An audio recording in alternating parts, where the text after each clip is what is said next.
Hey, I'm Joshua Boyle, Community Manager for Quake Champions. So Josh, talk about all the feedback you've gotten since you guys went free. You guys announced like free to play at E3, and then at QuakeCon, you guys have gotten a phenomenal amount of feedback. Talk a little bit about that. It's been amazing. I mean, so we've already got, of course, the core that's been there from the beginning. They were in like CBT a year ago, and they helped us actually shape the game in that full year of telling us all the things they liked, they didn't like, and of course these are some people that were just coming into Quake new, but a lot of veterans that had years and years of experience, which is awesome. But it's also okay, we're doing something different, we're doing a change. But that's been the coolest thing is everybody that loves Quake, wants Quake to succeed. So they're just all right, I want everything from every Quake iteration in this one, and that's kind of what we're still doing. And we're, of course, we're doing new maps, but then we'll talk about that in a minute. There's actually some old maps reimagined that are coming back. It's all about the tough love, right? People are very controlling of their Quake, and they want it a certain way, or they want it just like that. But they also fear change. So of course, it's a tough balancing act. It is, and it's funny because I think Doom 2016 had the same issue. Of course, they hadn't had an iteration in a lot longer than we had between Live and Champions. But yeah, I still think it's one of those things where you have to. We had a philosophy that was basically, we're never going to make the game easier. We're going to make it more fun for the challenge. Because Quake was never an easy game to just pick up and master. Because it had a high skill ceiling. But the deal is making that climb and playing with your friends and learning it together.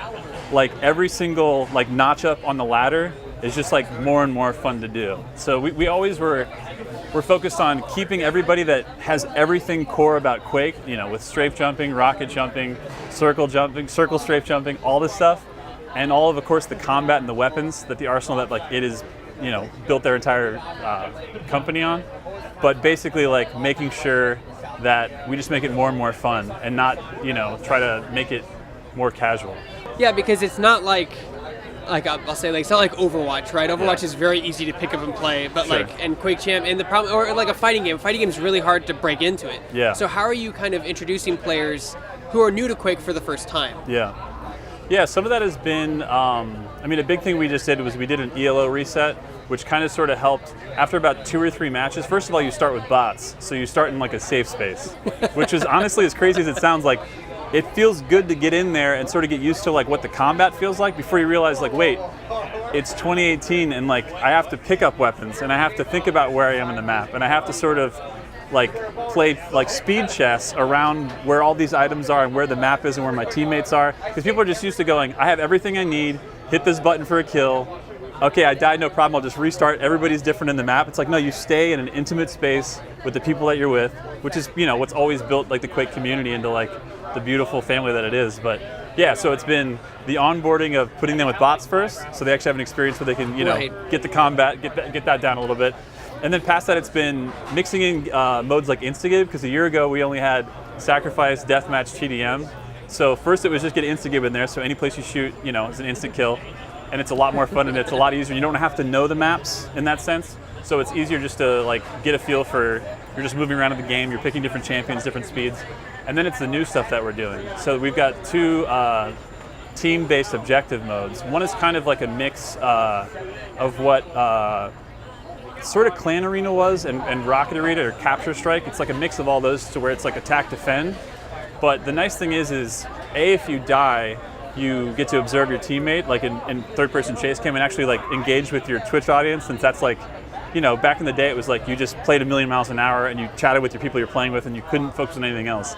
But now, of course, with this new generation of streamers, they're doing 8,000 things at once. So we had to be okay, let's be kind to here.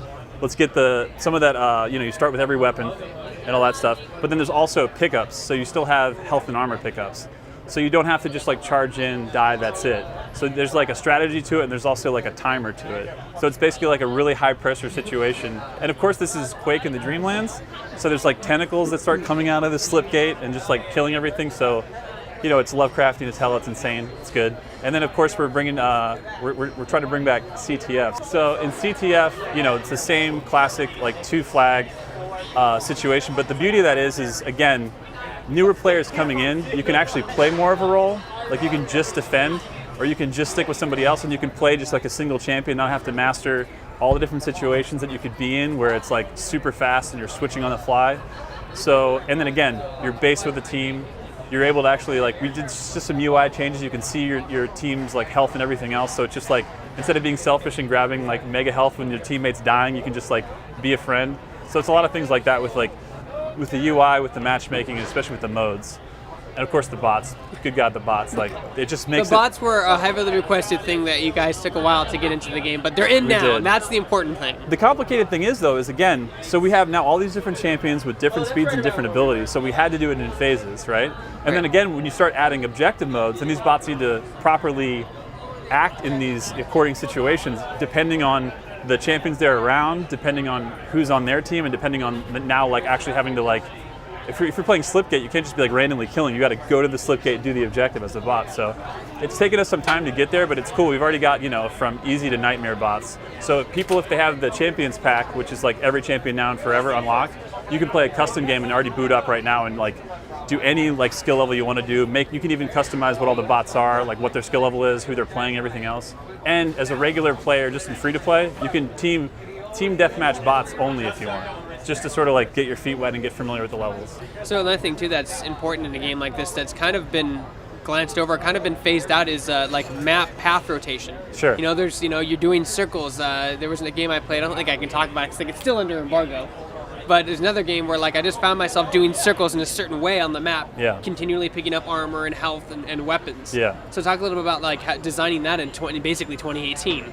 Well, yeah, I mean, part of that was crazy because a classic map, Blood Covenant, has been in from Quake 3 on, but it's like a staple. So with that, though, Quad was always spawning at the bottom of the blood pool, which was just like, it's been there for like 10 years or more. So people were like, it has to be there. But then when we started having that in CBT with Champions, we noticed like, God, it's just like cess on Quad. Like, it's just everybody's shooting down. It doesn't make any sense. If we move that, we could start making, like, we could spread out the map and start making it so that circle, like you said, like making that path clear where like the timing made more sense of when things are coming up. If you're actually like on the like dominant path where you're like getting the item, working your way to the other one, and getting the major like pickups along the way.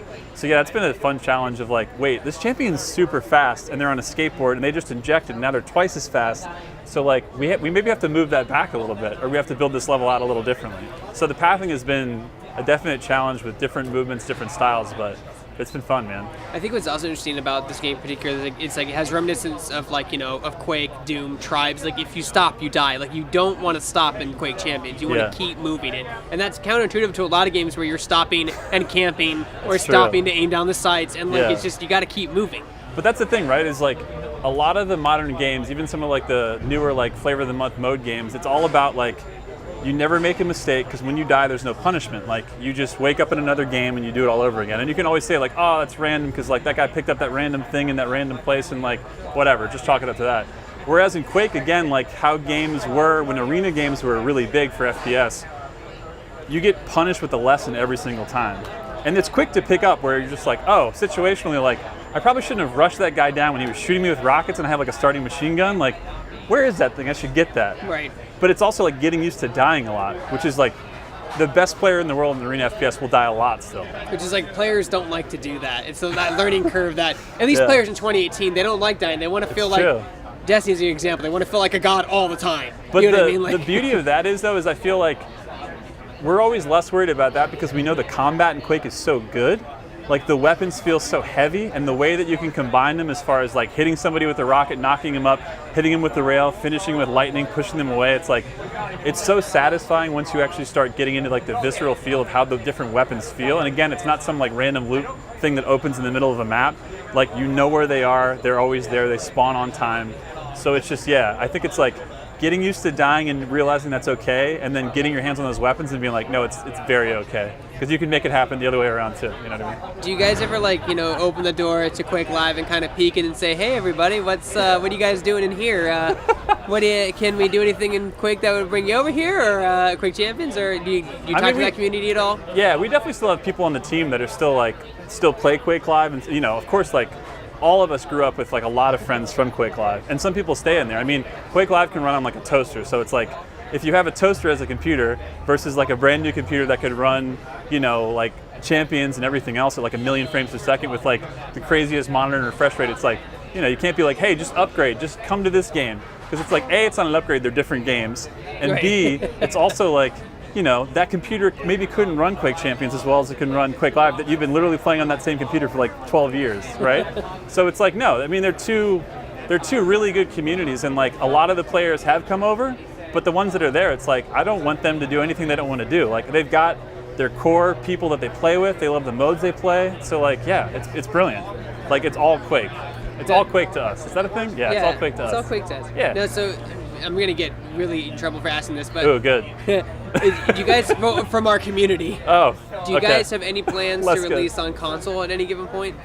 We definitely don't have any plans to discuss for that yet, but the beauty of it is like with ZeniMax and the umbrella that we're under, we've got so many different teams like all over the world that have consoleized things that, we started out on, like ESO is a perfect example. Right. Like ESO is PC only, and then they went to console like maybe a year later, and it was like a thing, are they going to do it, are they going to not? So I mean, we're always looking at options for that, but we've got nothing to discuss yet. Well, I just asked because, I mean, like, Quake is a game you play on keyboard or mouse. Yeah. Period. Like, there is no argument there, you know what I mean? So, like, going on console would be really hard to do, I think. It's true, but it's funny you say that because, like, two things. I mean, I started playing Doom and Doom 2, like, multiplayer with, like, I remember when I went from the keyboard and then I went to a LAN and saw a guy playing with a mouse, and I was like, that doesn't, like, he was just like the Microsoft ball mouse. I was like, there's no way. And he was just chasing me with plasma and hitting me with everything, and I was like, I gotta just do it. Like, I have to change, you know what I mean? And then changing to that, I was like, oh God, you can never go back. But what's funny is, like, now that we're in 2018, like, I remember Doom, when Doom 2016 came out and went to first, like, PS4, I was like, I don't know, like, Doom on that? But it was amazing still on that. Yeah, it's like the way that it still, like, feels twitchy and really fast sideways. And then again, like, now we're like a year later and you can just play it on Switch and it's totally, like, more than decent. So I don't know, man. I mean, like, I'd say sky's the limit, because I'm really impressed, because I'm also like, I'm keyboard and mouse like forever, but at the same time, like, I like to relax and play stuff on the couch, or, play stuff on an airplane, which is just like, how is that even a thing that you can do, like multiplayer? Because I connected through the airline I was on and Wi-Fi, and I was like, this shouldn't be happening. This is like too much. Like, am I playing online right now? This is bananas. So yeah, we'll see. You guys need to release like a limited edition Quake 8-pin mouse adapter to be like, all you guys are really hardcore. Plug in this mouse adapter to your Switch. You can use your old mouse. You can use your old mouse that you used in the 90s. That'd be amazing. I mean, they still have those like PS2 to USB converters. They do. But I don't know, man. Ball mouse now? I don't know. If you're good with the ball mouse, like, yeah, hit me up. I'll get you a hat or something, because if you're playing Quake Champions with the ball mouse right now, or especially if you're playing with those, those like the balls. Wheel ball? The wheel ball, yeah, the mouse ball. ball. Like the orb looking thing where you just like spinning it. Please send me a video of that. Please, I will get you a hat. I promise that. Because that's amazing. What can we look forward to the next couple months as far as Quake Champions is concerned? New champions, new levels, new modes. Yeah. And again, this is going out when? Next week. Okay, cool. Okay. After September 4th, guaranteed. Okay, good. I have it on camera and I have it right here. I'm right here. It was like, I'll be at your house. No, so there's a couple of things. So, okay, we've got CTF and Slipgate are going to PTS in October. But the beauty of that is right now PTS, even though usually it's a public test server, has basically been largely a private test server.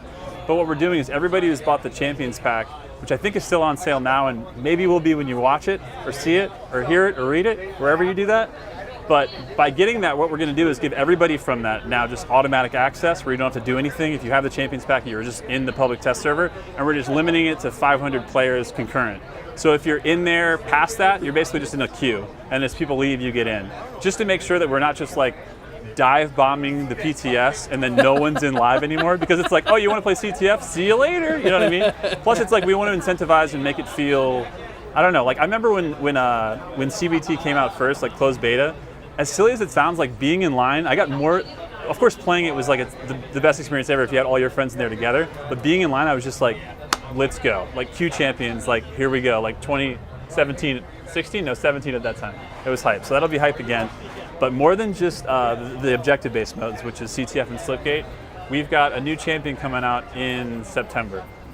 So there's a new champion coming very soon-ish that everyone will freak out about, basically? They will, because it's basically a Quake 2 choosable character from that game, but two things that they have that people will be super excited about. that are very, very good for CTF. One, Quake 2 had the like box jumping, so it's kind of like a double jump that you do off the surface. And number 2, and most importantly, there's a grappling hook. Like a full-on, you can just like throw out a grappling hook and like actually swing yourself from A to B. Like it was a huge thing in CTF for Quake 2, and so we're bringing that back. But it's also nuts because you don't have to just do it like on a higher surface. You can like pull yourself to an item like horizontally also. So like there's already crazy ass movement and crazy ass champions in this game, but that's going to be like a whole nother level of that. So her name is Athena, and she is coming to an update soon. What else? God, I think there's more. Oh yeah, speaking of Quake 2, the Quake 2 Super Shotgun as a vanity item is also coming for sure in September. That is happening. And the Longest Yard, I don't know if you remember that map, but it's like one of the most iconic Quake 3 maps where there's this like 4-way jump pad in the middle. It's a space map, and there's just all these platforms, and it's like you're just always knocking people off the level. That's coming. It's called The Longest Yard. It was DM17 back in the day. That's coming in September, like to the live build. It's in PTS right now. I remember the movie with Burt Reynolds and then the remake with Adam Sandler. Oh, damn. Deep cut. I like that. I didn't know Burt Reynolds was coming in, but I always support that. That's always good times. Joshua Boyle, Community Manager, Quake Champions. Do it for Shacknews.